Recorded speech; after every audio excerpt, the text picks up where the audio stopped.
Achievements of the UN. The United Nations has tried to prevent tension on war between countries. United nation ने try किया है ताकि वो जो war है प्रिवेंट मतलब उसे रोक सके कंट्रीज़ के बीच में. It has been largely successful in its efforts. ये बहुत ज़्यादा सक्सेसफुल हो चुके हैं अपने एफर्ट्स के वजह से. War between India and Pakistan, Iran and Iraq, Israel and Palestine, North and South Korea, and many others were not allowed to grow bigger mainly because of the efforts of the United Nations. ये जो wars थे ये India और पाकिस्तान के बीच में, Iran and Iraq के बीच में, इसराइल और फलस्तीन के बीच में, नॉर्थ और साउथ कोरिया के बीच में, ये बहुत ज़्यादा नहीं बढ़े. इसलिए क्योंकि यूएन ने बहुत ही एफर्ट मतलब बहुत कोशिशें की इन्हें रोकने के लिए, इसलिए इनके जो लड़ाई थे वो नहीं बढ़े. The UN has also paid an important part in arms control, specially in preventing the use of nuclear weapons.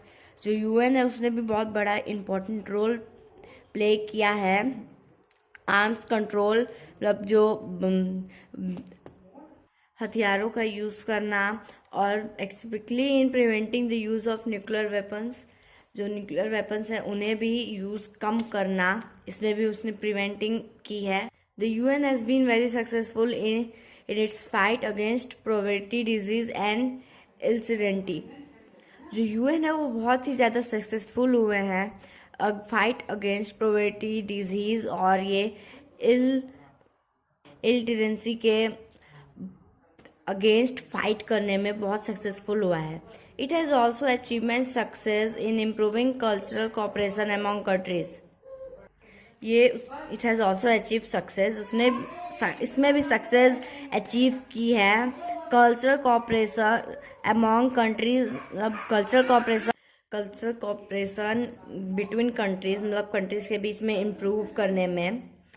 However, people in the developing world feel the UN does not understand the problems of the developing nations very well and is therefore unable to solve their problems. लेकिन जो people developing countries में रहते हैं वो ऐसा सोचते हैं कि यूएन जो है उनकी प्रॉब्लम्स को अंडरस्टैंड नहीं कर रहा है और इसीलिए वो उनकी प्रॉब्लम्स को भी सॉल्व नहीं कर पा रहा है. It could not prevent the invasion of Iraq by American lead armed force. वो यूएन ने इसे नहीं रोक पाया था जो इन्वेंशन हुआ था इराक में by American led armed force से 2003 में.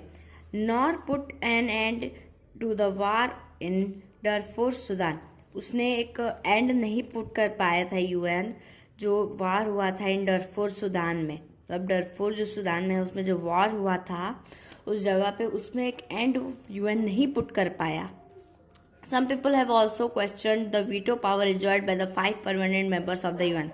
कुछ लोगों ने इस पर भी क्वेश्चन किया है कि जो इन वीटो पावर 5 मेंबर कंट्रीज जिनके पास है, जो 5 परमानेंट मेंबर कंट्रीज हैं, उस पर भी कुछ लोगों ने क्वेश्चन किया है कि बस उन्हीं के पास वीटो पावर क्यों है.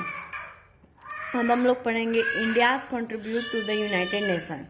India has been a member of the United Nation since it was formed in 1945. India has been a member of the United Nation since it was form. India तब से यूनाइटेड नेशन का member है जब से वो बना था. United nation 1945 में बना था और इंडिया तब से यूनाइटेड नेशन का मेंबर है.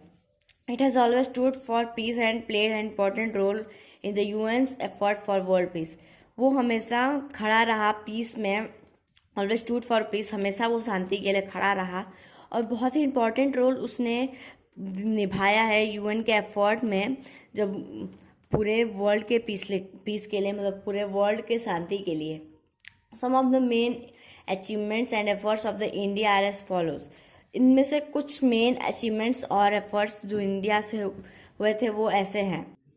Indian arm force have been used as peace keeping force in the Middle East, Cyprus and the Democratic Republic of Congo and Sudan. India का यूज़ हुआ है एक आर्म फोर्स. इंडिया का arm force use किया गया है piece keeping force के लिए इन द मिडिल ईस्ट, मतलब जो Middle East in Cyprus and the Democratic Republic of Congo Sudan.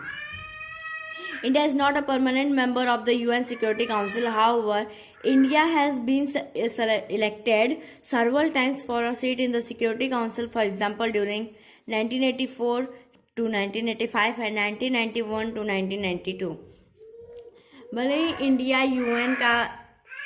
India भले यूएन के सिक्योरिटी काउंसिल में परमानेंट मेंबर नहीं है, लेकिन तब भी वो बहुत बार सेलेक्ट हुआ है, मतलब इलेक्ट हुआ है सिक्योरिटी काउंसिल के लिए.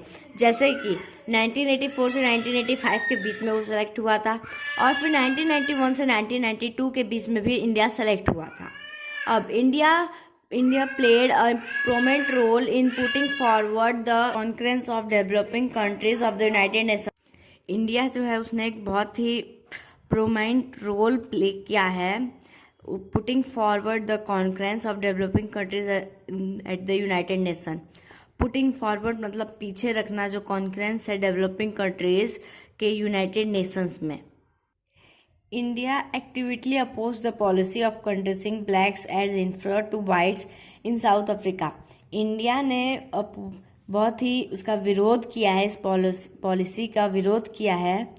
Considering blacks as inferior to whites in South Africa. Blacks को वाइट के सामने इंफीरियर रखने में, साउथ अफ्रीका में जो ब्लैक्स को वाइट्स के सामने इंफीरियर रखा जाता था, उस पॉलिसी पे इंडिया ने विरोध किया है. This policy was known as apartheid. इस पॉलिसी को एपराथाइड कहा जाता था.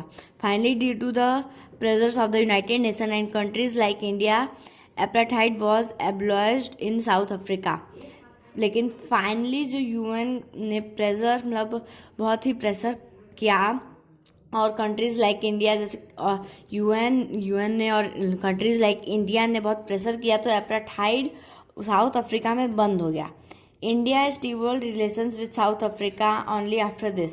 इंडिया ने जो रिलेशंस तभी से शुरू किया साउथ अफ्रीका में जब एपराथाइड ख़त्म हुआ. Many Indians are working in the UN agencies. बहुत सारे इंडियन हैं जो कि यूएन एजेंसीज में वर्क कर रहे हैं. India has also received help from time to time from the agencies for its development progress. India ने भी बहुत बार यूएन से हेल्प लिया है. Time to time India help लिया है अपने फ्रॉम यूएन के एजेंसीज से अपने डेवलपमेंट प्रोग्राम्स के लिए. So this was our video the chapter 18 the United Nation. It has मतलब जो हमारा वीडियो है वो first second third fourth part में, मतलब 4 पार्ट में ये वीडियो डिवाइड है. अब इसके हम सारे पेजेस दिखा देते हैं. फर्स्ट पेज है ये, और ये है हमारा next second page. This is our third page, 4th 5th 6th 7th.